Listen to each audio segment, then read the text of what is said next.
Good evening and welcome to the Legends edition on KBC Channel 1. I am Fayyaz Qureshi. Our sign language interpreter for tonight's edition is Byron Abuli. But first, a quick look at stories making headlines on tonight's bulletin. It's Mahmoud Ali Yusuf. Djibouti's candidate is the new Africa Union Commission chairperson.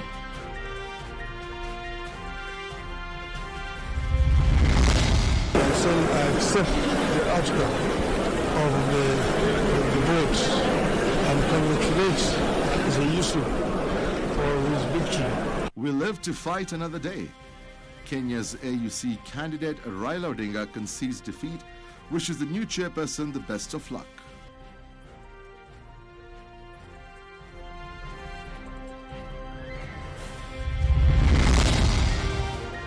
Leonard Mbotela laid to rest. Veteran broadcaster and icon interred at Langata cemeteries.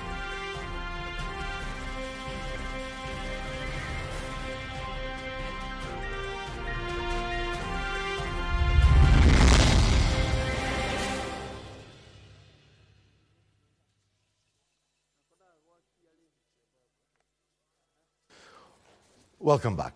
Djibouti's Foreign Affairs Minister Mahmoud Yusuf has been elected the new chairperson of the African Union Commission, AUC, securing 33 votes in the 7th round of voting held in Addis Ababa, Ethiopia. Kenya's former Prime Minister Raila Odinga came second and was narrowly eliminated in the 6th round after a fiercely contested race. Yusuf, who will replace Musa Faki after 2 terms, will serve a 4-year term with the potential for re-election in the first round. In the first round, Raila garnered 20 votes against Mahmoud's 18, while Richard Mandrato of Madagascar bagged 10 votes. There was 1 abstained vote. The second round, Raila secured 22 votes, Mahmoud got 19, and Randria Mandrato received 7 votes. One nation abstained from the second round as well. The former Kenyan Prime Minister, however, came up short in the 3rd round after receiving 20 votes, losing to Mahmoud, who rose to first place with 23 votes, while Randria Mandrato came 3rd with 5 votes. There was still 1 abstention, and Randria Mandrato was eliminated from the election, leaving Raila head-to-head against Mahmoud. Mahmoud maintained his lead in the 4th round, scoring 25 votes against Raila's 21 votes. There was 1 spoiled vote, while 1 nation abstained. In the 5th round, Mahmoud garnered 26 votes, Raila scored 21 votes, and 1 nation abstained from the vote.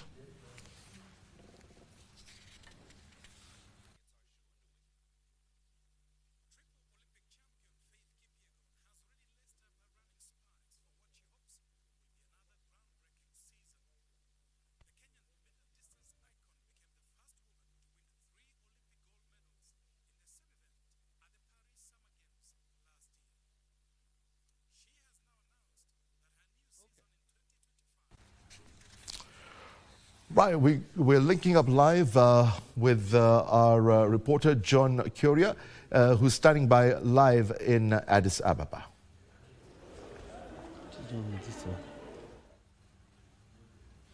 Good evening, Fayyaz from the headquarters of the African Union in Addis Ababa, Ethiopia. And like has been since evening, indeed, Kenya lost its bid to lead the African Union Commission. This is the second time in less than 2 years that Kenya is leaving this corridors bruised diplomatically. Remember, there was a bid by Amina Mohamed in 2017 running for the position of African Union Commission chairperson, and this time Raila Odinga. In a bit, I will be telling you what Raila Odinga has said and showing you what he has said, because we had a conversation with him. You'll remember in our conversation at around 7 p.m., we were saying we are yet to get any reaction from the candidate, that is the Honorable Raila Odinga. And immediately after, almost 20 minutes later, we got a reaction from him, and he says he's satisfied with the outcome of the election and congratulates Mahmoud Yusuf Ali of Djibouti on winning this election, and says that Africa has actually made its choice. But of course, there were questions as regards why the process went the way it did, despite so much lobbying and the former Prime Minister, doing shuttle diplomacy across the continent, trying to woo African leaders to support his bid. Some of it, a question being whether the DRC conflict in itself and how it has evolved has had its own impact on the outcome of this election. But the former Prime Minister says he's not in a position to speculate, but then was quick to say that the conflict in DRC needs to end, and the wanton destruction of property as well as the loss of lives needs to be dealt with.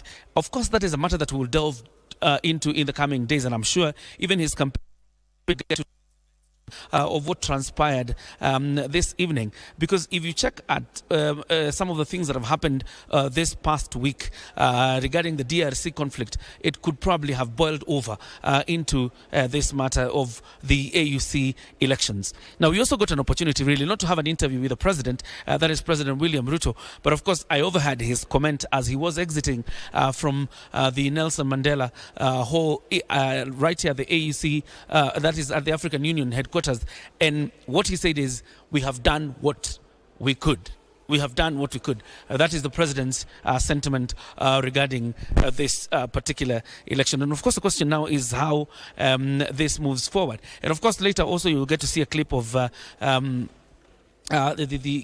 candidate for Djibouti, who has actually emerged the winner of this election, being the chairperson.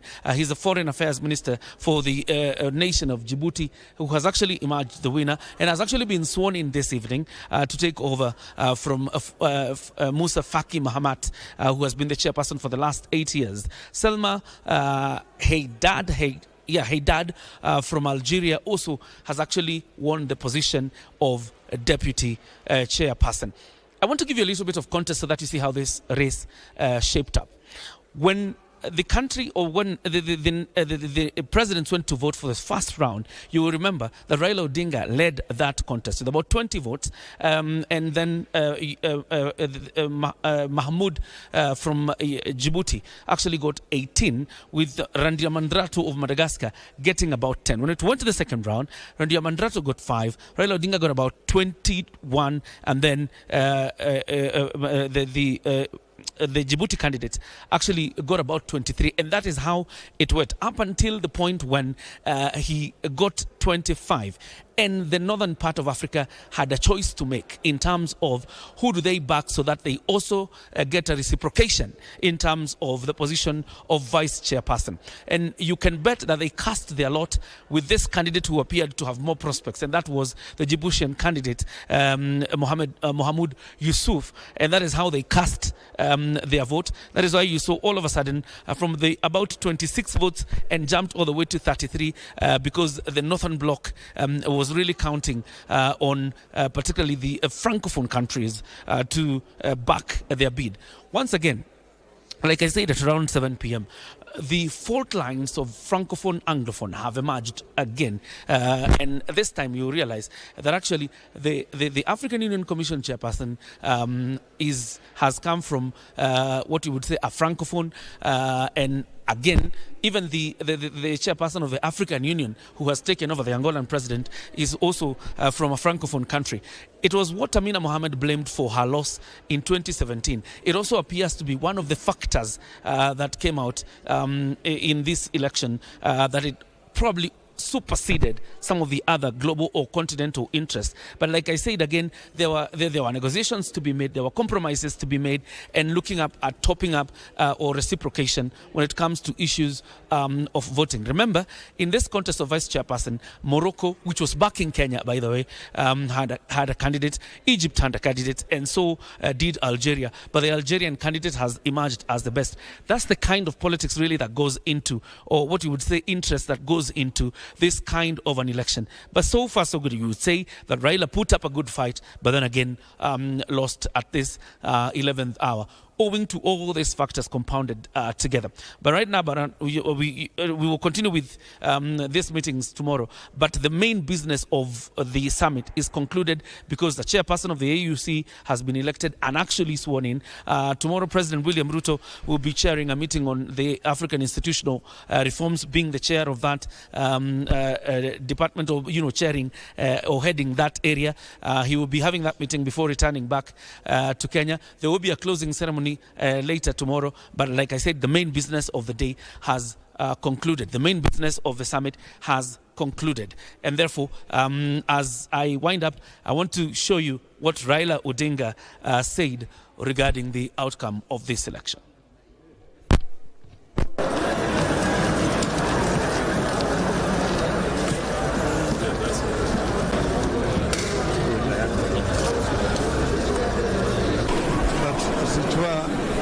Elections have been done today and we did not succeed.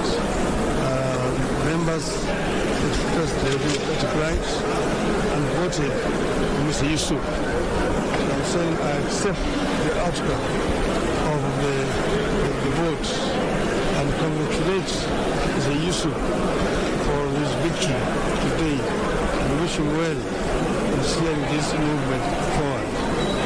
This organization of the African Union to be strong, to merge and be able to serve the people of Africa effectively. Most of my friends voted for me, of course, in those who voted for me, also my friends, but probably thought otherwise. So they exercise their democratic rights. Had you prepared yourself for such an eventuality? Because when you go to a contest, there can only be two outcomes. You can win or you can lose. So this is one of them. And therefore, I'm not bitter. I'm very happy, in fact, indeed. And I'm still available to offer services to the continent in any other capacity. My plan now is I'll go back home, and so many things to do back home. Thank you. Thank you very much. Thank you. As far as it goes in terms of the reaction by the candidate Raila Amolo Odinga, who says he will go back home because he has really a lot to do, and of course, his contribution in national politics and national conversations, which he says is part of what he's going to use. He's going to go back home to do. Of course, like you've seen, the DRC conversation has featured a lot, and he says he doesn't want to speculate why it went the way it did, but then calls for ceasefire as well as peace in terms of the conflict in DRC. But very quickly, why that kept coming up. Yesterday, there were elections for commissioners and people who really be in charge of some of these dockets that are under the African Union Commission. I wanted to go check how Rwanda fared in terms of the election that was being conducted yesterday, and probably you could marry it with the result that came out today. But for now, let me hand you back to Fayyaz Qureshi in Nairobi. Thank you very much, John Curia, for that elaborate analysis from Addis Ababa. Thank you. Now, to expound further, I'd like to introduce you to our governance expert, Dr. Isaac Hassan, who is joining us right now. Dr. Isaac, it's an extreme honor and pleasure to have you here with us to give a further analysis on the AUC chairmanship election. Now, after a very spirited campaign, Kenya loses. And that was a campaign personally spearheaded by the President, William Ruto, the government right behind Honorable Raila Odinga. And this is the second loss for Kenya. The last time, 2017. Correct. Amina Mohammed was our candidate then. What's your analysis on this? Thank you, Brother Fayyaz. Yes. I used to see you when I was a young man, thank when we you were so at the much. university on the screens, and today I'm lucky that I am with you on the studio. It's an honor to be with you here as well. Thank you very much. When we come back to the AU's chairship, chairman, the AU Commission's chair's position that Kenya lost, there are a number of things that I think we fail to understand and address. That includes our way of campaigning for regional or international positions, because usually the politics that we play in country is completely different from the politics that people play outside our countries, particularly when you are looking for an international post or a regional post. Where did we fail? We concentrated a lot on shuttle diplomacy. We did not look closely into how diplomatic political campaigns are conducted. And that is the aspect where we completely lost when we were campaigning for our candidature. Number two, we did not also, when the D-Day arrived, during the election process, we failed to understand how to package election tactics. We lost the election tactics where the election is coordinated in a manner that it will be round several times. When you look at the first round, Raila got 20 votes. Yusuf got 18, while Madagascar candidature got 10. Now, at that point, we knew everybody where he is, and he has already known who is his main competitor. So Madagascar was not a threat to him. But now, subsequently, you realize that Madagascar has tilted themselves towards Yusuf. Why? SADC played a game, because there are 16 countries in SADC, the South African Region Cooperation. Out of the 16, 6 probably have already voted for Raila in the first round, but 10 have come out very clearly and they voted for their candidature. And now those 10 are the ones which we were to capitalize on to make sure that they don't go on the side of Djibouti. When we failed to do that, because the calculation that we will have done is that in the first race, the first round, we will have voted at least some 5 votes we will have given to SADC to show them that we are the same closer friendly blocs, because Yusuf is backed by Francophone, Arab League, as well as the concept of the Islamic countries in Africa. And in all those leagues, the Francophone, Djibouti is a member. Arab League, Djibouti is a member. And when you say which African Islamic countries or population high or the Islamic countries in Africa, Djibouti is one of them. And therefore, subsequently, the 25 Francophone members have all didn't vote. So in other words, what you're trying to say is that yes, it's not about how capable a candidate is. No. It's about who you're allied to. Absolutely. The concept of diplomatic relationship is not friendship. Even from the time our president started the conversation in terms of campaigning, our friends, you know, when someone is your friend, you must have some binding relationship, which is they are allies in certain development issues, they are allies in security approach, they are allies in what is called political landscape, and they are able to push their agenda together. Now, the Francophone, ideally, they always approach their push as a bloc. And that has been even in the subsequent elections before even Mohamed Faki and the other previous candidate.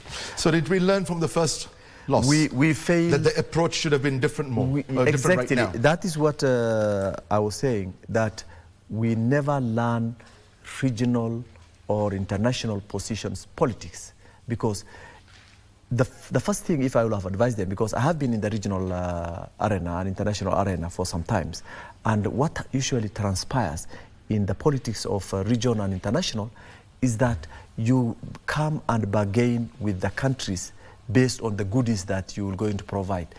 If our campaign strategy would have been based on one, country X, which is landlocked in West Africa or in the Central Africa, and you say, you can use for the next 4 years that we are holding the African Union Commission's chairperson's office, our ports, to transport your things. We will be, this country will be interested in having a relationship with you. If we will have said that it is free visa entry, free movement between my country and your country, you have already now given your part in terms of what you think you can offer as a country. Because the candidature you are pushing is for Africa.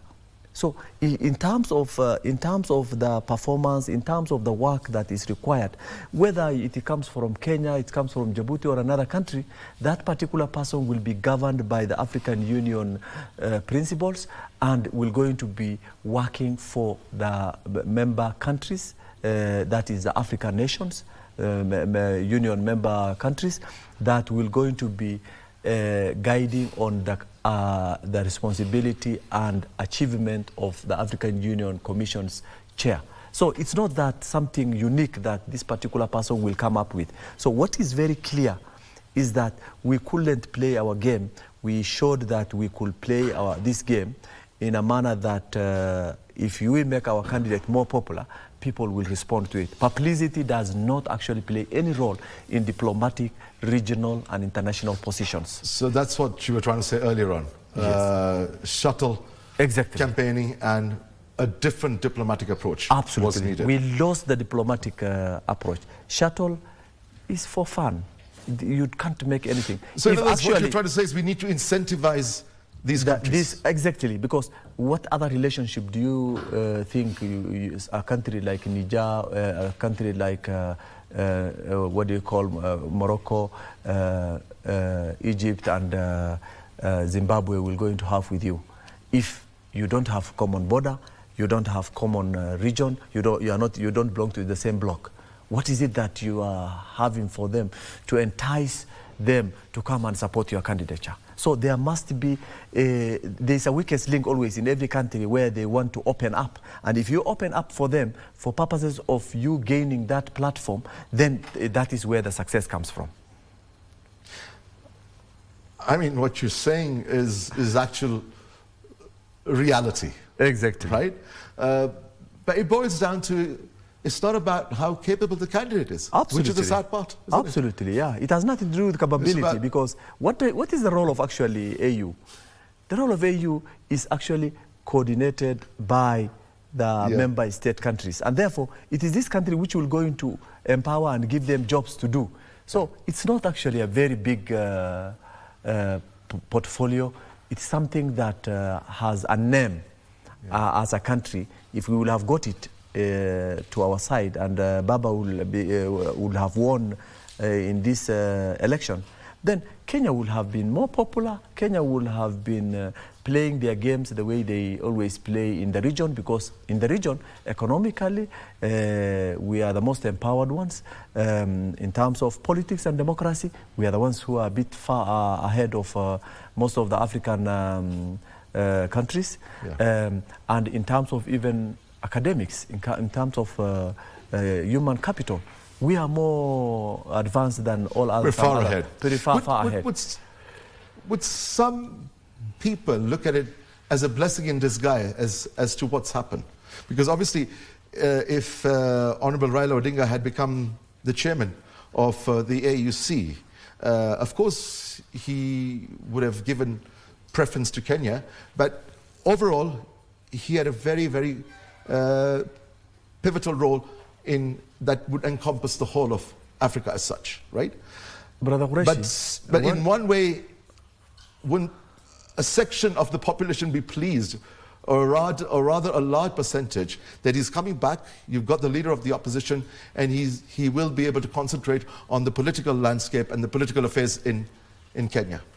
Brother Qureshi, first, it is a far-fetched expectation, in that actually as an AU chair, you can literally do nothing for your country member. The only thing is that the country is known, because Chad, you remember, was a very small country, a very poor country, and because the AU chair came from their country, people could know there is a country that's called Chad, and they speak Arabic and French, and this is a country that is known. You know, other than that, the role of the AU chair is to coordinate what member states want.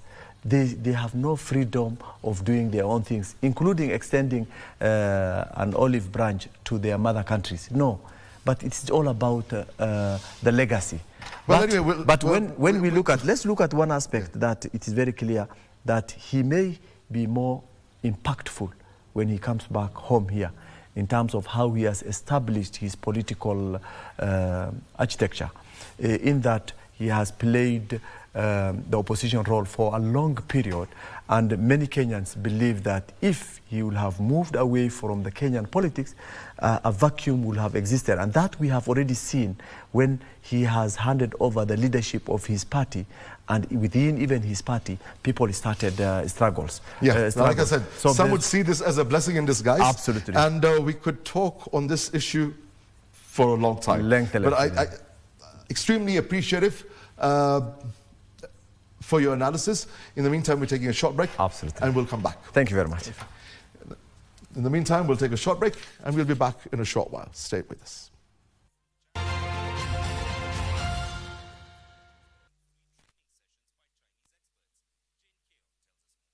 Hii Macadamia iko kwa star 570 hash. Cheza sahihi ikiwa ni option 2, 3 na 4. Ama pia unaweza cheza kwa tushinde.com. Register, deposit na ucheze. Cheza wakati wowote na ucheze mara kadhaa ili kujaza entry ticket zako kwenye draw ya ushindi. Inuka na Loto Moto.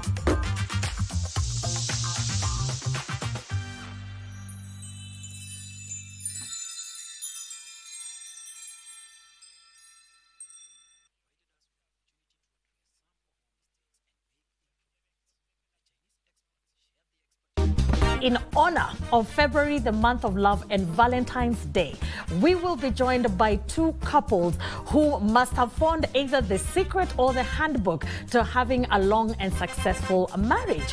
One is communication. Communication.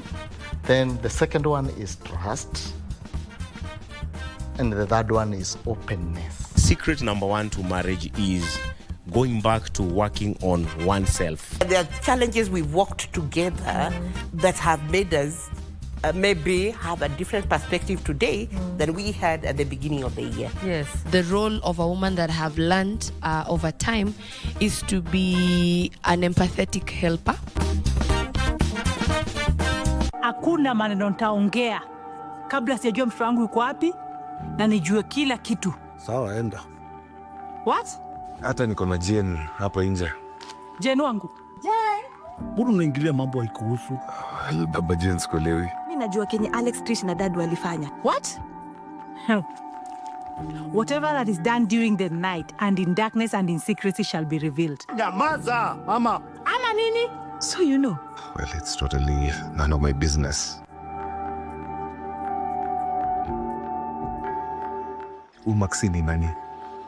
It's a long story. Unaweza enda jela. He has the audacity to come here after Kenya walifanyia na Dad. Sina bwana mwingine, wewe una baba mwingine. Akikufa atatuachia nani?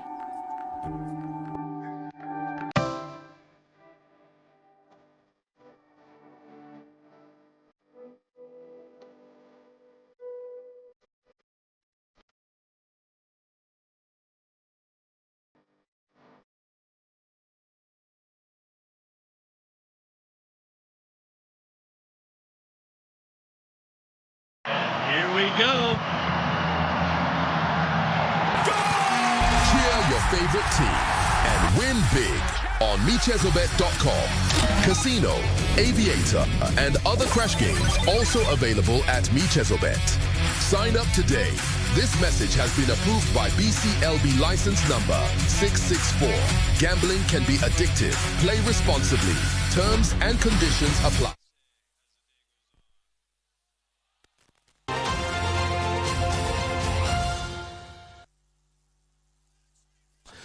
Welcome back. We'll go back to our governance expert, Dr. Ishaq Hassan, and continue with the conversation. Dr. Ishaq, this time round, despite our loss in 2017, the confidence levels were high. Very high, yeah. And is it going back to the same reasons that you said earlier on? Did we miss a major trick in the book? The expectation of the public, Kenyans, is just because we have spearheaded a senior politician whom people think that he might be more popular again outside Kenya. And on that aspect, we thought we could ride on his publicity to win the seat. That was one. Secondly, I think we did it emotionally. We have not made a calculation on who is the competitor, because you must understand your enemy very well before you place who should fight with him. I'm sure very well the last round when, no, not the last one, but before Baba was dropped, the sixth round because for Baba. The first three went in very well. Honorable Raila's favor. Yes. Right? Yes. And fourth and fifth fearlessly contested. Absolutely. And sixth was something where he just had to completely, withdraw. yeah. So the sixth one, if you look at it very keenly, some of the factors which came out included, beside the regional and of course Kenyan not understanding absolutely how diplomatic elections occur, they failed to capture the swing votes, which was SADC votes. The other thing, people have said, okay, this is a young man, this is a diplomatic person who has been in this field for so long. Probably the Mzee was a bit older. So people say, let's give the young man.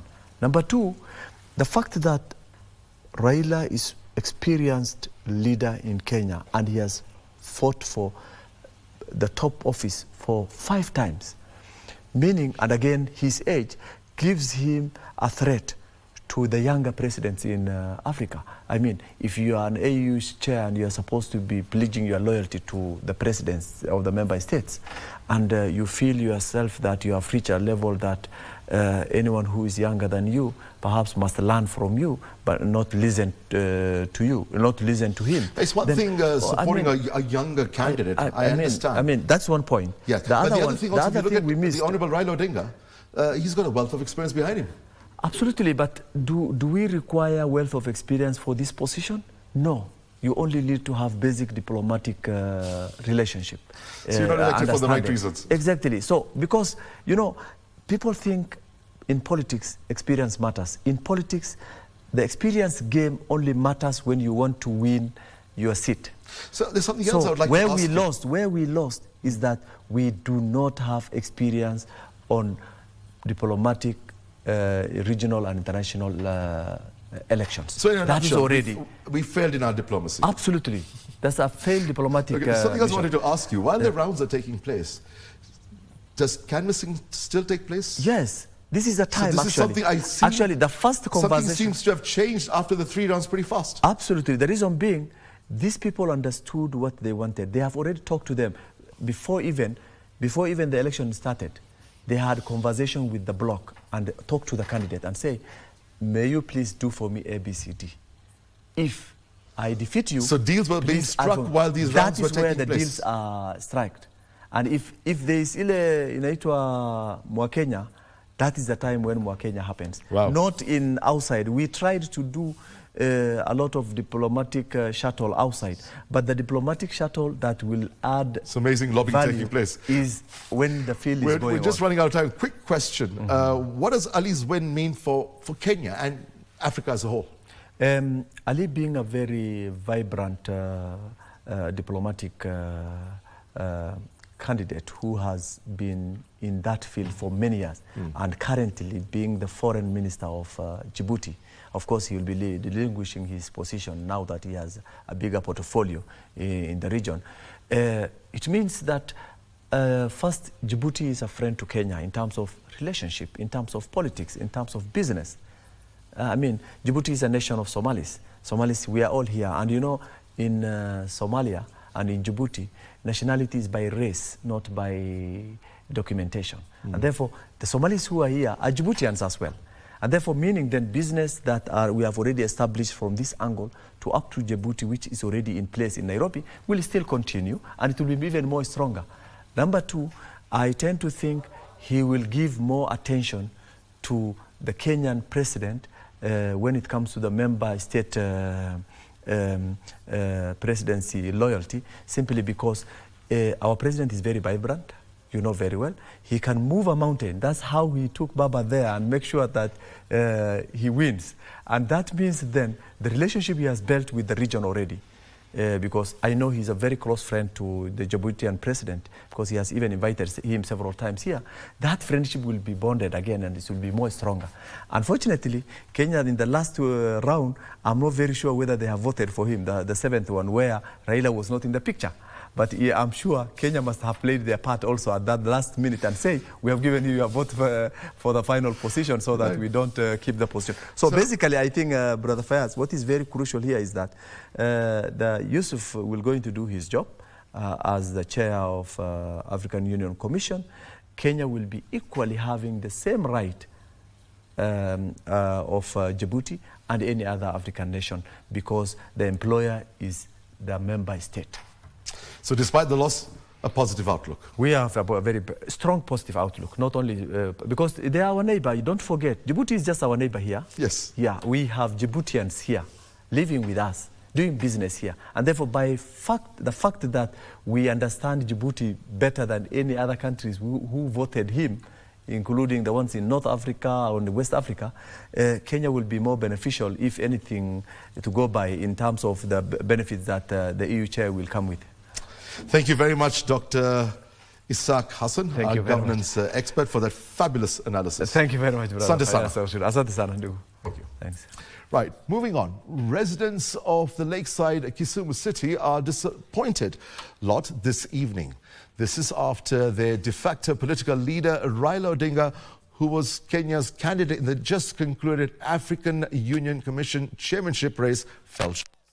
The residents, who had been following the live proceedings in Addis Ababa from a television screen mounted at the famous Kondele roundabout, expressed discontent in the outcome of the vote, but at the same time congratulated Odinga for mounting a spirited fight in the race.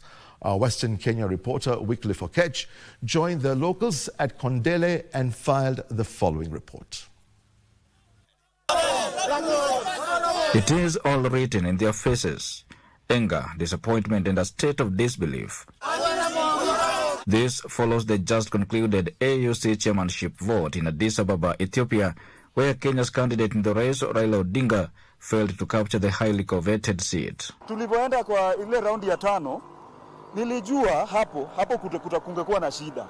It has come out clearly that there was a lot of external lobbying, because from the look of things, Raila was leading.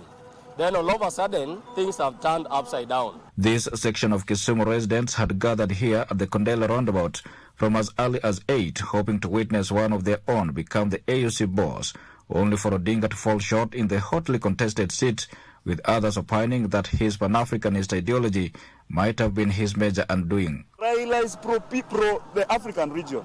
Raila wants the resources of the region to remain here, so that the people of Africa should enjoy the resources that are coming from the same region. That is not what the US or rather the Germany, what they want. He's somebody who's not a coward. He tells off these oppressors the way. And now, with dust having settled on the intense lobbying and the campaigns that have all ended in disappointment, Odinga's supporters from the lakeside city are urging him to lend a helping hand to President William Ruto in providing leadership to the country. And we want to say thanks to everyone who supported Baba. And we want to tell Baba, just come back home. We love you and you are our own. We have a lot of problems, internal problems. Let him come and lead in the forefront. I just want to thank Raila Amolo Odinga for the participation. But what we want in Kenya is not enough. Let him come back and restructure. Let him come back home. We are going to organize something for him. If he gets some seats, no, it's okay. If he doesn't, let him go home, relax. He has done a lot for the country and he has done a lot for Africa. That is it. For the Legends edition from Kisumu County, I am Wycliffe Okech.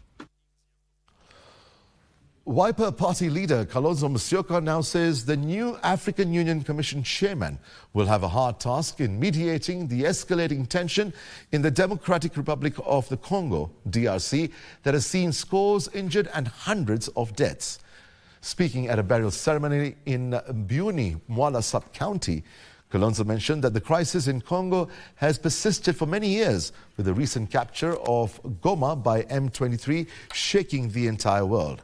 According to the Wiper Party leader, despite several heads of state camping in Congo in recent years to resolve the stalemate, guns and ammunition continue to be used to terrorize and kill many innocent citizens. Kuna shida kwa nchi ya Kongo, na yule ambaye atanyakua uongozi wa chairman wa AU ajua kuna kazi ngumu sana kupigania na kuleta hali ya utawala when this is supposed to be the unfortunately the same heads of state met there several years ago and declared the silencing of the guns. Silencing of the guns. Badala ya guns kuisha Afrika, bado milio bunduki, risasi na watu kuuana.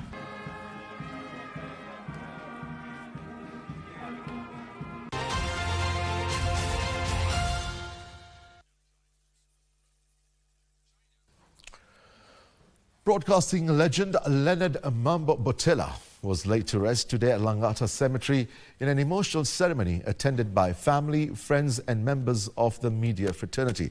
The veteran broadcaster, known for his iconic Jehu Ni Ungwana show, was honored for his immense contribution to Kenya's journalism and broadcasting industry.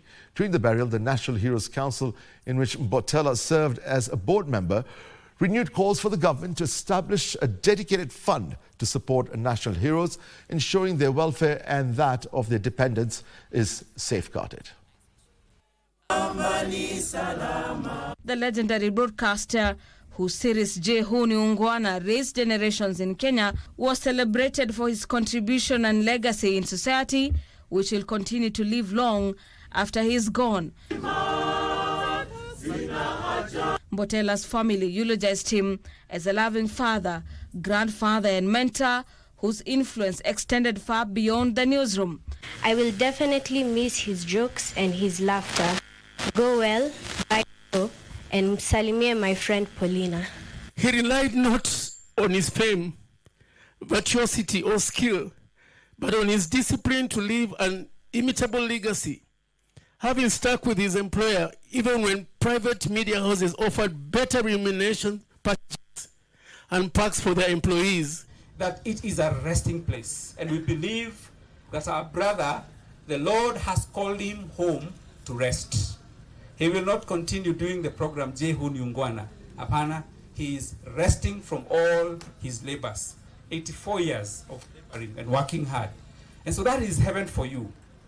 Friends and colleagues in the media fraternity celebrated Mambo Mbotela, a man who will continue to leave a lasting impression on generations of Kenyans. Be well, great legend of our times.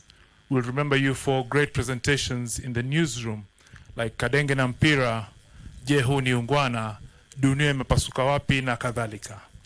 Tutapatana mbele, faraja kwa wapendo wote. He was a good man, and a man that Kenyan men should read about, internalize, emulate, and understand that when you're a pillar of a family, it starts with the home.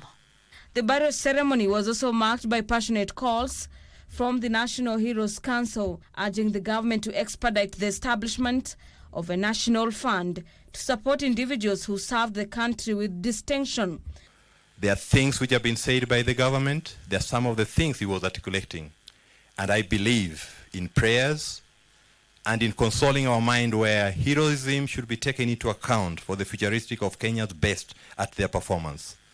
May we honor Leonard Mambo Mbotela as one of the aspects to go home with. Let Mambo rest in peace. May God... We are very grateful. We missed him, but God knows where to take him to, and we pray him to be taken to the best place. But I want to appeal to His Excellency the President and the government and the minister concerned for the culture and issues related to heroism. It is very imperative for an institution like this that recognizes national heroes and heroines. As Mbotela's casket was lowered in the ground, mourners sang solemn hymns, and a moment of silence was observed in his honor. For Legends Edition, I'm Gladys Mongai.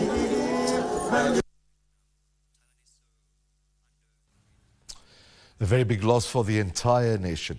A veteran broadcaster, an absolute legend. May the Almighty rest his soul in eternal peace. Amen. Mental health cases are on the rise in the country, yet bipolar disorder, a mental health condition that causes extreme mood swings, remains misunderstood. Those suffering from the condition often face stigma, leading to withdrawal and remaining silent in their suffering. Tonight, we highlight the story of Samuel Ochieng Okeo, a resident of Umoja, Nairobi County, who has battled bipolar disorder for over 2 decades and who is using his experience to shed light on a condition affecting many. At the onset of this condition, I used to be low. Sometimes I'm depressed. Sometimes I cut off from people. You can't even shower. You can't even eat. You can't get out of bed. And sometimes the mood has shifted to the other extreme end. And now you are excited, you have ideas, you want to meet your friends, and you don't understand yourself. All these people around here were my friends, but they didn't know I have this organization. So when I started it, the reception was very good because they had challenges that I am addressing. Tutapata kuna time kama sisi mavijana huwa ni ngumu kwetu ku open up about issues kama hizi za employment for example. So kuna ile time tumekuja tuna engage na yeye tunaongea, unapata watu wanajifungua roho, wanaongea zile mashida wako nazo. There are types of bipolar disorder. We have bipolar 1, bipolar 2 and cyclothymia. The most challenging one that we're dealing with is bipolar 1. Bipolar 2, it can be managed. Cyclothymia, it's not that severe, but it's chronic, lasts over a longer time. It's mostly prevalent in women, and it affects most onsets. You'd see them between late adolescence and early adulthood. According to experts, Kenya faces a shortage of mental health professionals, with only a handful of psychiatrists and psychologists serving a population of over 50 million. Access to treatment is also a challenge, as many Kenyans cannot afford medication or therapy sessions. At the onset of this condition, my brother used to spend at a minimum 300,000 per hospital visit. When you're admitted, the costs are very high. So if they're able to offer with the SHA, incorporate a way to finance this, because it's not easy. Despite these challenges, experts say bipolar disorder is manageable with proper medication, therapy, and support from family and friends. Both Samuel and Kenya speak passionately about the need to break the stigma surrounding bipolar condition. In the year 2002, I joined the University of Nairobi to study sociology and economics. Because of this condition, I failed in 16 units. Because of stigma, isolation, you can't even go to class because people are talking about you. So there's stigma because people have not understood what bipolar is, and they tend to judge the people's behavior by assuming that it's a choice they have. So one thing I would say, people need to get educated, understand what bipolar is. Samuel's story is a powerful reminder that mental health conditions like bipolar disorder can affect anyone, regardless of their background. With increased awareness, better healthcare policies, and community support, the country creates an environment where people feel safe to seek help. There's help if people accept themselves. People are living in denial. You find somebody is having depression, but he doesn't want people to know about it. He doesn't want to seek help. So for anyone who is struggling with mental health, I would say you're not alone. There are so many resources that we have to support you and to help you walk this journey.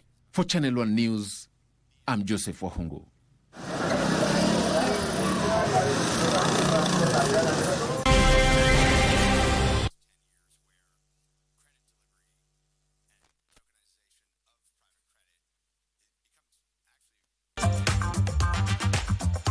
Inuka na moto moto! kashamba, kajuja, mali safi.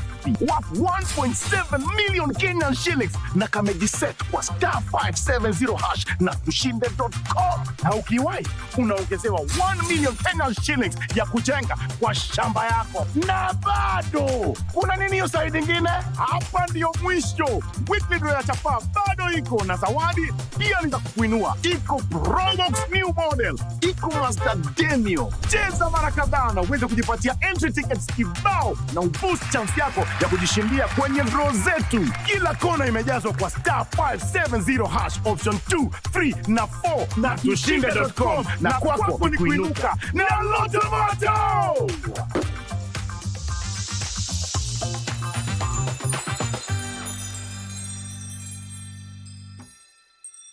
From the bliss of new beginnings to the trials of commitment, this is a celebration of resilience, passion, and the power of togetherness.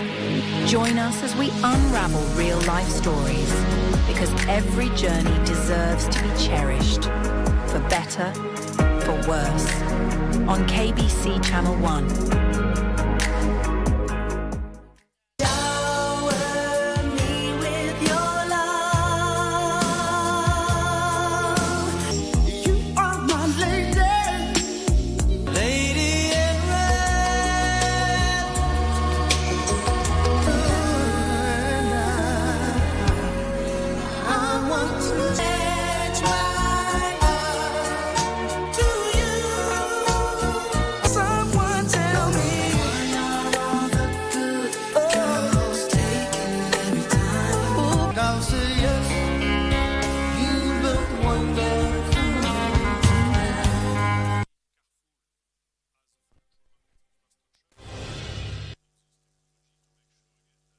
Welcome back.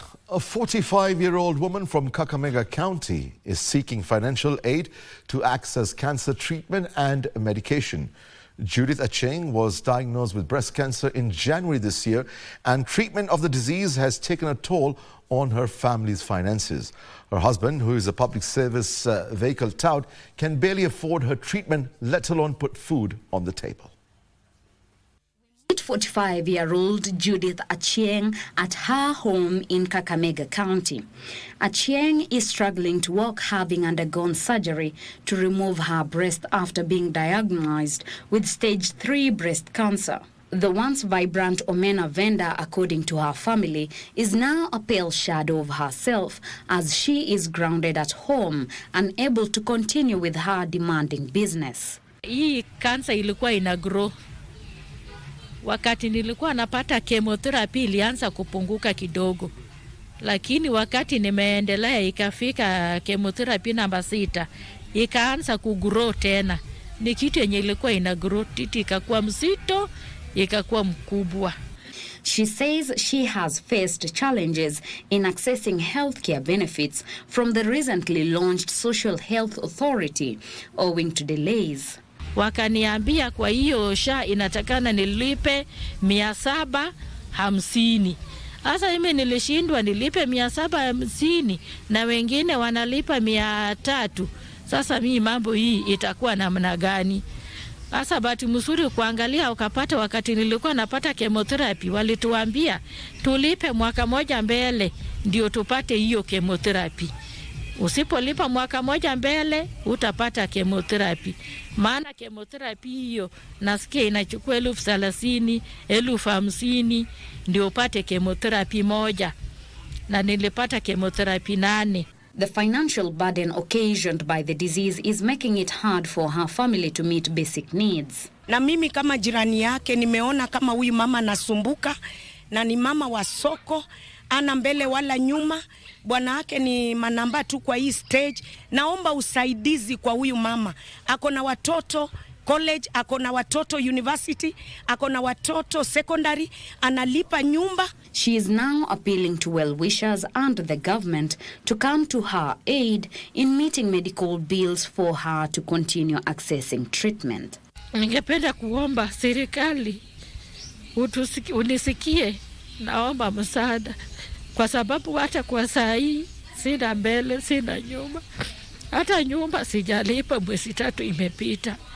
Msesa hii akitoka nje Akijaribu kutafuta, anatafutia watoto wake chakula.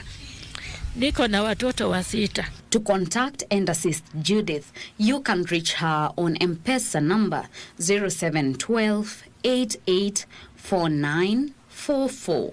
Name Judith Achieng.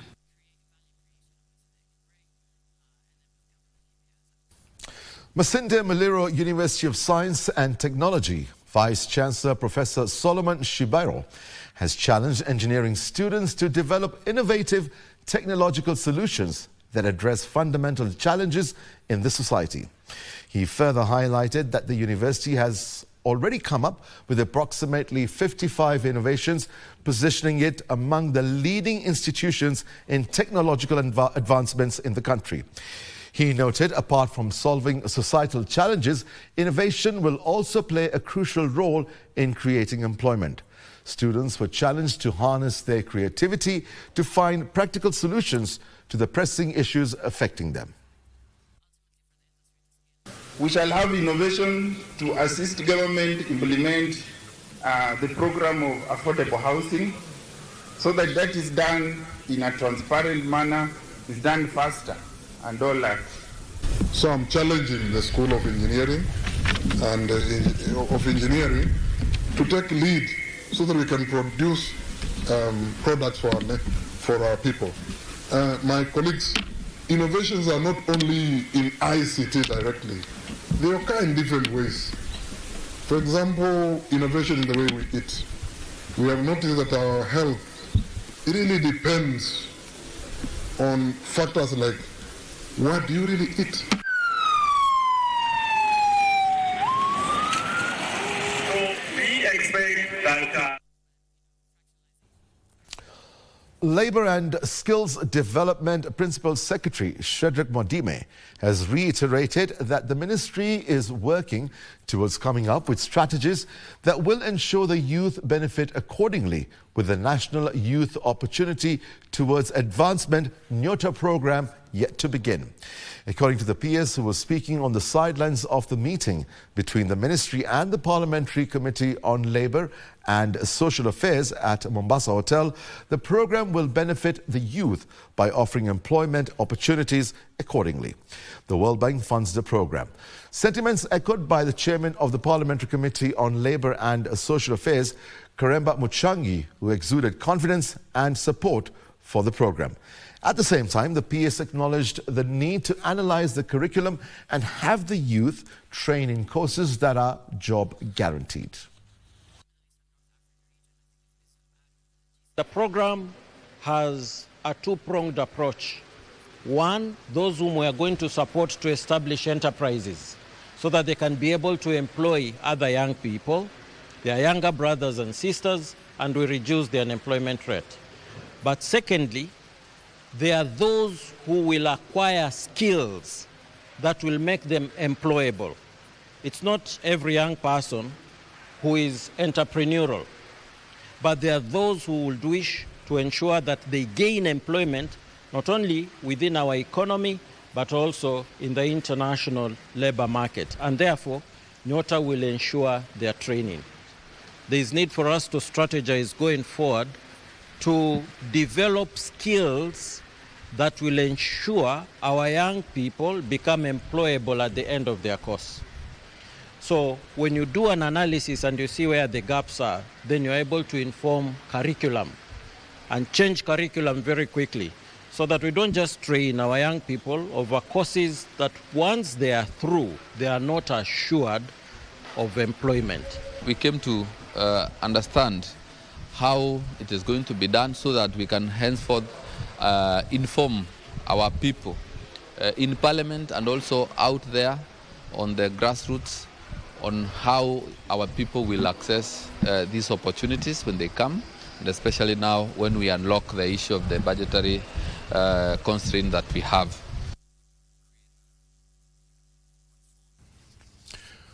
Religious leaders have been urged to organize frequent counseling sessions for married couples as a strategy to combat the rising cases of domestic violence, which have led to a surge in fatalities in recent days. For this and more in our County News Roundup. The clergy members at Deliverance Church Majimbo in Embu County say the church can play a crucial role in addressing domestic violence by providing a platform where couples can voice their concerns and receive guidance on conflict resolution. We have been encouraged that the husband should love the women. And that's why I had not to come alone, I had to come with her. And I had to come with her so that we can celebrate God's love in marriage. What we can always say is that if you use the Bible as your constitution, your marriage will always start. Meanwhile, youths in Tana River County have benefited from a Ajira digital program that has also empowered many girls to avoid early marriages and the use of drug abuse. The program has been recognized as a key pillar in addressing the issue of youth unemployment and providing a source of income. Now I have a cyber of which I have 3 desktop computer. I'm using the same platform now to train other youths within my wards on the same, that is on the digital market and transcription. Kama community yetu tuko na shida early marriage kwa wasichana. So mimi ilinisaidia kuepukana na hayo.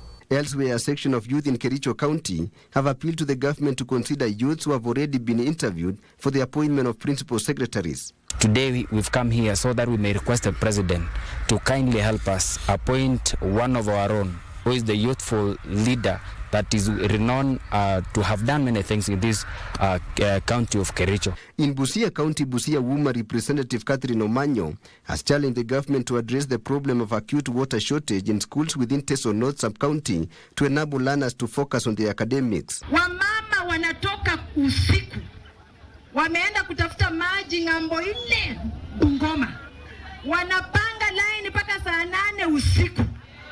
Mzee anarudi anatafuta mama, hakuna kwa godoro, anasema huyu mama maanza maneno gani? At the same time, residents of the North Game ward in Siaya County have received over 40 dairy cattle from the Siaya County government as part of improving livelihoods. There are 30 people per group, meaning each and every person will be getting at least a liter. That means every month my people are able to get the pesa ya wazee, that is like 3,000 per month. In Baringo County, students of Hussein Girls High School were treated to a rare opportunity to celebrate Valentine's Day in a special way aimed at motivating both students and teaching staff. Finally, the government has launched a 50 million shillings multifaceted project that includes the construction of a Huduma Center, the Jitume Hub, and a Center of Excellence at Nairagie Enkare in Narok East constituency. I always say, sisi tumekuwa watu wa hii serikali. Na ukiangalia Suswa kuna sokoni ambayo ina jengo ya milioni 150, Tulele iko soko ya milioni 150, na Regiangare tumepatiwa soko ambayo imefanyiwa design na imemalizwa design. Sasa ni kutangazo na contractor akuje ya 250 million. Tilio Marco for Legends Edition. Right, Topi Liambila is all set to join us with the latest in sports news. Over to Topi. Thank you, Fayyaz. And as usual, the Sports Legends edition on Saturday, we have a long list of interesting action center sports picked by our crew in the newsroom. We start off with the AK first, where fourth-placed KCB dropped on to the 6th position after they were beaten 2-0 by Sofapaka at the Kenyatta Stadium. Defender Jack Onganya opened the score sheet for Sofapaka in the 36th minute in a tense and nervous game that saw them being reduced to 10 men after Charles Melubo was shown the red card. However, Edward Omondi boosted the morale when he netted the second in the 72nd minute. In other matches, Police beat Bidco 2-0 thanks to Mohamed Bajabar and David Smiyu's second-half goals as FC Leopards beat Mara Sugar 2-1. Talanta FC narrowly beat Bandari 3-2 in Mombasa. These are some of the action highlights pictured by our crew. Malipo juu ya pili, mekwenda ndani ya nyavu. Yes, goli linasimama. Peter Maker, Manyang ball. Wacha kunyeshe, tujue pavuja hapo. Panapovuja pameonekana. Mchezaji mwenye kimo. On the volleyball scene, we have administration police coming back from behind more than once to beat Kenya Army in straight sets in Pool A as the KVF Men's Kenya Cup served off at the Kasarani Indoor Gymnasium. They trailed 2016 in the first set but recovered well to eventually win the first set 26-22. And once again, it was a neck-and-neck battle in the second set, which AP won 25-23. The second set result was replicated in the third set, as AP won the set 25-23 to secure the much-deserved victory in other games. KDF defeated Kapu by 3-1 of 25-21, 19-25, 25-20 and 25-17. In the KVF Division 2 League seconding, Prisons Coast defeated RDU by 3-2, while Kenyatta University lost 3-1 to Kenya Air Force.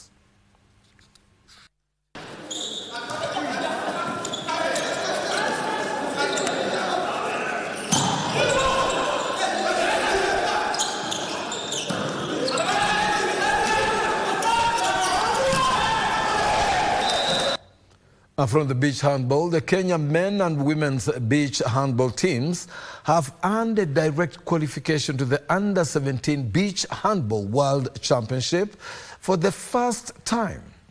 This was revealed by the Confederation of African Handball in communique to the Kenya Handball Federation following the cancellation of the qualifiers in Zanzibar due to lack of participants. The Kenyan teams, which have been camping in the last 3 months, will continue with their preparation in Nyali in readiness for the World Championships, which will take place from the 17th to the 22nd June in Tunisia. The 2025 Beach Handball World Championship will be the third edition following the debut in 2017 in Mauritius, where Spain and Hungary won the men's and women's titles respectively. A second edition was held in 2022 in Heraklion, Greece, with Croatia's men and Spain's women teams taking home the trophies. Some of the training actions from the Kenyan teams.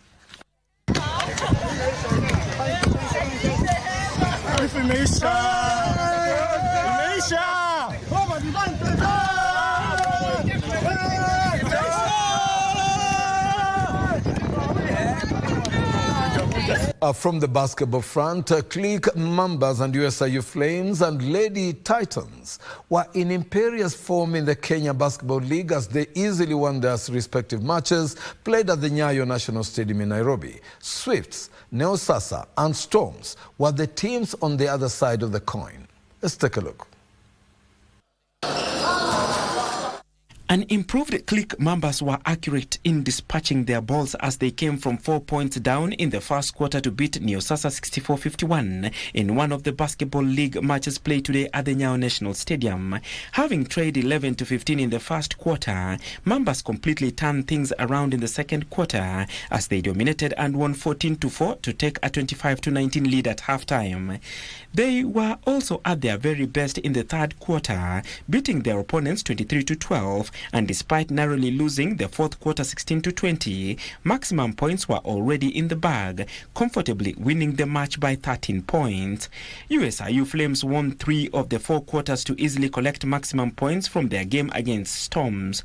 USIU won the first 2 quarters 22-9 and 15-8 to lead 37-17 at halftime and went on to win the third quarter 15-4. They lost by 2 points in the fourth quarter, going down 10-12, but the final whistle came as a relief for Storms, who suffered a humiliating 62-33 loss. The game between Lady Titans and Swifts was a closely contested affair, but Titans edged their opponents 45-39 after narrowly winning 3 of the 4 quarters played. Now, from the tennis junior circuits, Yoen Nasim and Samath Sahita are the champions of the Kenya International Junior Circuit after they won the girls and boys singles at the Nairobi club. Sim defeated Shira Divrir in the girls final, while Sahita defeated Dan Brand in the boys final. Some of the action. Second seed Sim Sion of Korea today won the Kenya International Junior Circuit Girls title after she beat 16th seed Shira Devere of Israel in the final play today at the Nairobi club. Sion dominated the final from the go and won the first set 6-2. Everything went right for her in the second set as she broke her opponent all the way to the title to win the second set 6-love. The boys' final was more competitive with top seed Sahita from India, coming from a set down to win the match 2-1. Sahita could not get his game right in the first set and was broken early on to eventually lose the set 3-6 to 5th seed Dan Brand of Israel. But he recovered well in the second set to break his opponent once to win the second set 6-4. He did the same in the third set, breaking his opponent midway through the set to win 6-4 again to eventually take the title.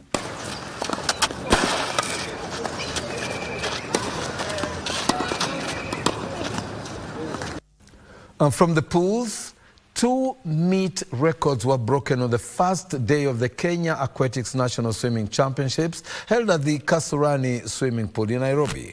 Abdul Kadir shattered the 1500-meter freestyle record set in 2010.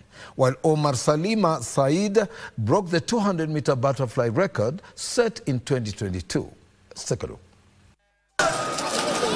Omar Said Salima clocked 3 minutes 39.54 seconds to win the 200 meters butterfly event for swimmers aged 10 and 11 years as she broke the meet record set by Kendra Hall in December 2022 and in the process closed in on qualification for the Africa Junior Championship to be held in Egypt from the 30th of April to 4th of May this year. I have been wanting to achieve this dream for a very long time. I feel really good breaking a record. It's just, I feel really good, yeah. Kenya is nice and hot right now because the UK is quite cold, but in the UK we swim some races short course and not all of them long course, and it's nice because it's an outside pool as well, because in the UK it's there's no outside pools, it's just all indoor pools. Abdul Kadir clocked 22 minutes 10.69 seconds to win the 1500 meters freestyle event while slashing 2 minutes and 40 seconds from the previous meet record set by Omar Talib in 2010 for swimmers aged 12 to 13 years. The two swimmers are hoping to be among 52 swimmers that will travel to Egypt in April for the continental event that has attracted about 40 African countries. Well, I really wanted to get good times. I wanted to qualify for the competition coming in Egypt. Yeah, that's what drove me. Erin Irungu, Nigel Jaden, Mohamed Hamza, Audrey Chebet and Jesse Okumu are some of the other swimmers who also won their respective events on day one of the national championship at Kasarani. This is a record-breaking event because it's the first one after the raise of the ban to have over 1,500 entries. So that means the stakeholders and the athletes, they gain confidence with what we are doing. And that's why now we are bringing everybody on board. As I have just said, we had a commission of coaches who came up with the calendar. So we are usually our interest is the athlete, who is the center of everything that we do. Next weekend, older swimmers aged from 25 years will meet at the Kasarani Stadium to compete in the first round of qualifiers for the World Masters Championship to be held in Singapore from the 26th of July to 22nd of August. More than 1,500 swimmers from more than 40 swimming clubs are competing in the 2-day national trials at the Kasarani Stadium. From the swimming pools to the basketball courts, where about 100 basketball coaches and referees were today trained on junior basketball philosophies in an effort to help junior players in developing their mental and physical wellness. The seminar, done by NBA in collaboration with M-Pesa, aims at ensuring the junior basketball players are exposed to a positive and fun environment while playing and learning the game of basketball. Let's take a look. It's a great pleasure for us to be tipping off the M-Pesa Junior NBA program and the Junior NBA Coaches Clinic. This is a sort of a monumental day to start such a unique program. It's going to be run in the junior schools. and it's part of a larger basketball calendar that we have organized for this year, which is wonderful. I'd like to thank our partner, Safaricom. It's been a long road getting here, and they believed in it from the beginning, and it's great to finally take off and see the foundation of what it's going to take for Kenyan basketball to climb to new heights right here before us. And that starts, as Salali mentioned, with the coaches. We have with us more than 100 coaches, local coaches from Kenya. As Salali said, you know, we talked about Medina. There have been so many other young Kenyans that have gone on to take on opportunities through the game of basketball. And programs like this will ensure that there are, you know, dozens and then hundreds and one day thousands of others. We like to talk about M-Pesa as that tech-powered engine of progress, right? So it's that we're there to future-proof your finances so that you can elevate your lifestyle, right? And if you think about the NBA, it's very much a lifestyle brand. As much as it's basketball, it's a lifestyle brand. And again, just showing why these two brands work so well together. Safaricom is no stranger to investing in sport.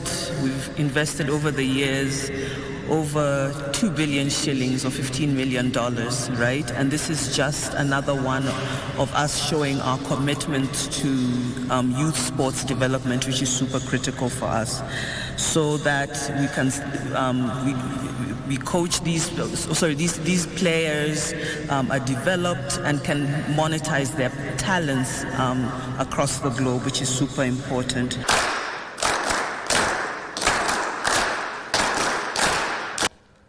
The Kenya Para-Badminton Federation has been integrated with the Badminton World Federation in an effort to ensure they all benefit from a wide range of initiatives which include technical support and competition opportunities. The merger has bore fruit as many players turn up for training, unlike before, where they are given opportunities to discover and pursue their potential at home and beyond. We traced them at their training grounds in the YMCA Nairobi to find out more about the sport and beneficiaries. Let's take a listen. Para-badminton is a variant of badminton for persons with disabilities or physical impairment, where players compete in different classes, namely the wheelchair for 2, the standing lower 3 or 4, or standing upper SU5, and a short stature or SH6, as coach John Oganga explains. Wheelchair inamaanisha kwamba hii backrest iko a little bit higher karibu katikati ya mgongo, because the lumbar is weaker, which causes the back to be a bit more weak. So lazima backrest iwe higher, ikoje kwa mid back. Hiyo ni wheelchair 1. Wheelchair 2, backrest yake iko chini sana till the level of waist, because akona stronger back. Though anaweza kwa sana hana miguu ama miguu ziko weak, ama anatembea na hizi clutches, au ndio wheelchair. Now if we go to standing lower 3, one of the leg inaweza kwa iko na shida, inaweza kwa kama maybe anavaa ile prosthesis ama nini, okay, maybe, ama pengine anatembea kama ana limp, hiyo ni wheelchair, hiyo ni SL3, standing lower 3. Standing lower 4 anatembea kama limp, lakini anaweza ka move comfortably the whole court very easily. But in this, between SL3 na SL4, pia wanapatiwanga test on court ndio pa classification. Hiyo ya explosiveness. Unapata some exercise, you move, you make that movement. If you can do it properly, then you become SL3. Now, there is this SU5. SU5 means that standing upper 5, uko na shida ya mkono. Inaweza kwa ni vidole hakuna, inaweza kwa imefika kwa elbow ama the whole arm haiko.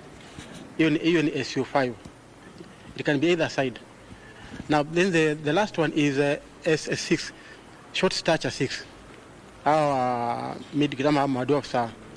Pia ni hiko, lakini pia lazima wapime, because unaweza kukuta maybe somebody ni mshort ndio, lakini sasa mikono zimetoshana. Hiyo pia hata kubaliwa kama kwa SS6. The sport has embraced many physical impaired athletes of different categories who've gone on to realize their dreams in different ways, as some of the Kenyan players explain. Ile ilifanya nikaingia, nilisikia kuna wachezo wa walemavu na wanapelekwa ng'ambo. Nikajua hii ng'ambo lazima niende. Hata nilikuwa sijajua hata ni game gani, nilisikia tu watu wanaenda ng'ambo. Hii lazima niende. Nitaruhusiwa, wacha tuende.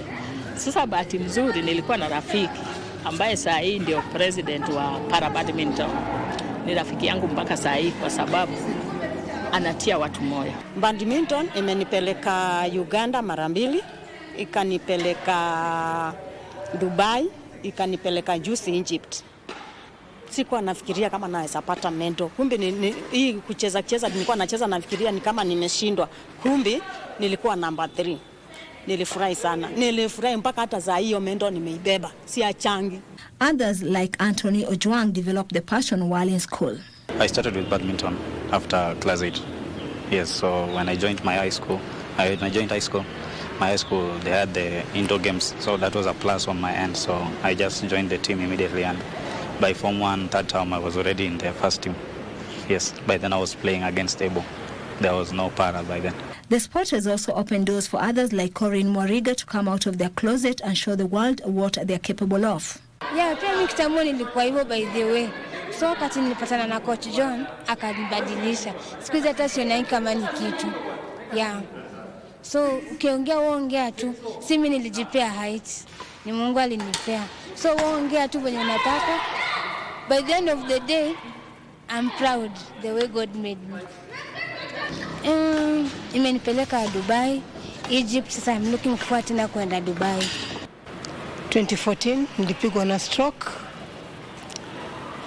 Hiyo time nilikuwa chini sana. Niliamka tu ilikuwa ni kitu ya overnight na life yangu ilika change completely that time. Nikakuwa sasa mimi mtu mwingine tofauti. So kitambo nikubali disability will take time. Mpaka mtu angeniface ananiambia you are disabled. Nikamwambia mimi si disabled. Ini time niko ni time na ndakuwa na recover. Lakini time nilikubali, nikakuja nikamkutana na president wetu wa football, ndaka kunichukua kani introduce kwa CP football. Kitu naambia watu disability is not inability. Juu kabla nijikubali nilikuwa chini kabisa. Lakini kutoka nijikubali nimejipatia nguvu na roho na nikujiambia ninaenda mbali kwa uwezo wake Mungu. Mbali amenitoa ni mbali na mbali ananipeleka ni mbali. And that is why they have been able to achieve a lot in a short time in Uganda and recently in Egypt, where they came back with 5 medals, a gold from Neema Stensi, 2 bronze medals from Corina, and 1 each from Anna Siombua and Mary Nduko. Nilipoenda pale Egypt, niliweza kukuja na bronze, of which I appreciated, and my rankings, I'm ranked world 31 and I'm Kenya 1 right now, and I hope I will do best in Dubai and na ranking itaweza kupanda. Their coach Morgan Kirimi was all elated with their performance. We start with them when we are recruiting the new players. We normally, there are phases that we work with. We have the first step that we take is to check the balance, because they have disabilities, but the balance is different. They can be having the same disability, but the balancing is different. So we basically check the balance. Once we check the balance, we go to explosiveness of the player. Then after that, now that's the physical part of it.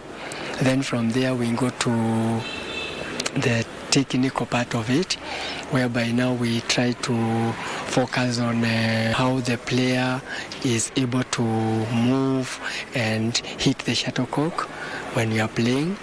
Then the psychology part, we normally try to encourage them to be positive, that yes, it's not easy, it's not an easy game, and nothing is easy. So they have to work hard and put effort when they are training and during the play, during the matches. Benson Mutiso and his teammates did not manage to get into the medal brackets, but he hasn't given up yet as other championships beckon. So last month I was in Egypt, so na timu yenye nilienda Egypt, so nikacheza hiyo class for singles SL4.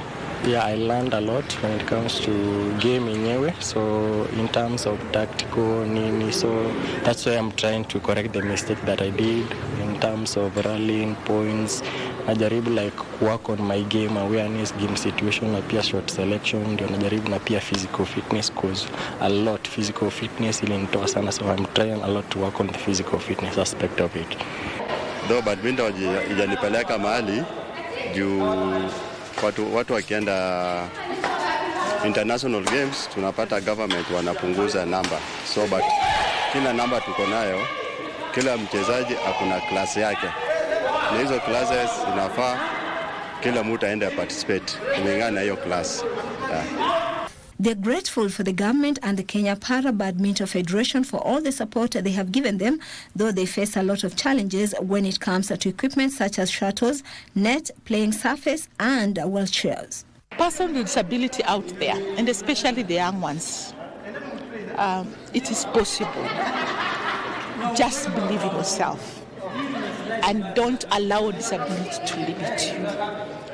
Don't feel like you don't deserve it or you're not worth it. The only thing is for you to come out.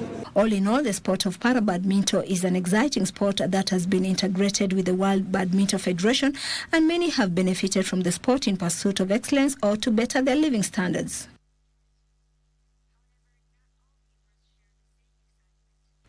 Now, over on the international scene, Elfyn Evans remained on course to win the WRC Rally Sweden after he widened his lead slightly on Saturday. Hyundai duo of Otanak and Adrian Fomar had a terrible day in the rally that comes just before the WRC Safari Rally Kenya, which will be held from the 20th to the 23rd of March in Nairobi and Naivasha.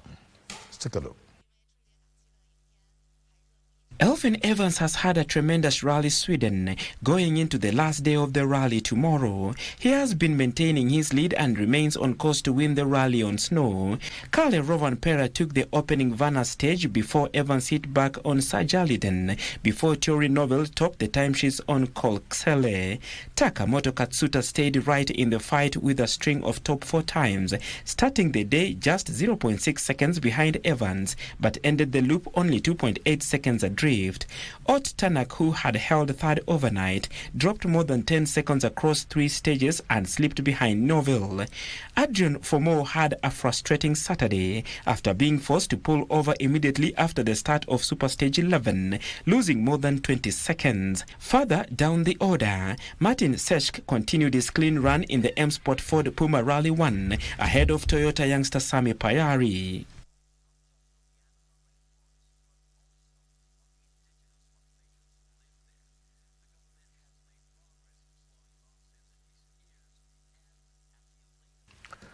And with that story from Bax, it's a wrap for the sports segment of the Legends edition this Saturday evening. Hoping that you'll be with KBC Channel 1 through the week for the best sporting action all from around the world, locally and internationally. I'm Topi Lembila handing over to Fayyaz, my colleague, who will wrap up the show tonight. Right, it's a wrap. Thank you very much, Topi Lembila, for the latest from the world of sports. And that's all from our newsroom. Our sign language interpreter for tonight's edition was Byron Abudi. I am Fayyaz Qureshi. Have a good night.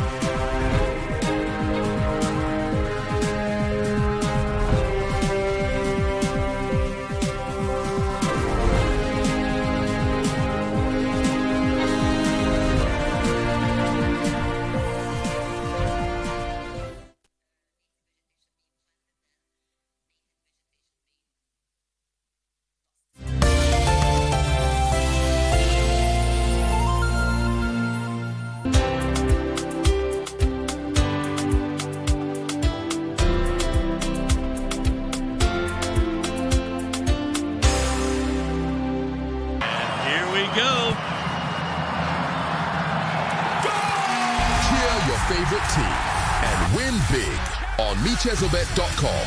Casino, Aviator, and other crash games also available at MiChezobet. Sign up today. This message has been approved by BCLB license number 664. Gambling can be addictive. Play responsibly. Terms and conditions apply.